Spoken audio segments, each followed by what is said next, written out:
Soalan saya, dia menjawab dengan jawapan gaji. Itu yang terang lagi bersuluh. Sebenarnya apa yang membuatkan Cik Anik nak kekal dekat dalam bidang ni?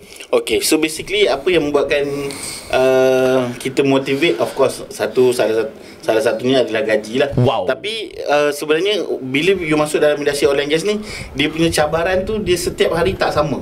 Faham? So kalau kata contoh, mungkin kalau ada setengah kerja yang kita masuk pukul 9 balik pukul 5, balik pergi pukul 9. So basically dalam oil and gas ni dia punya cabaran tu kadang-kadang macam ni, kadang-kadang dia so basically selama 8 tahun saya berada dalam industri pun sebenarnya masih banyak lagi cabaran-cabaran yang baru yang saya jumpa lah.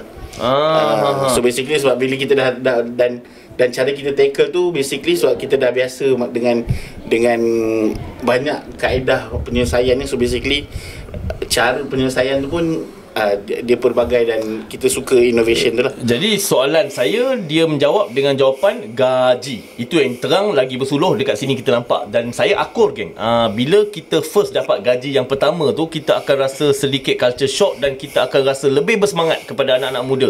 Kalau nak tahu gaji berapa, nanti korang tunggu bersama kita orang.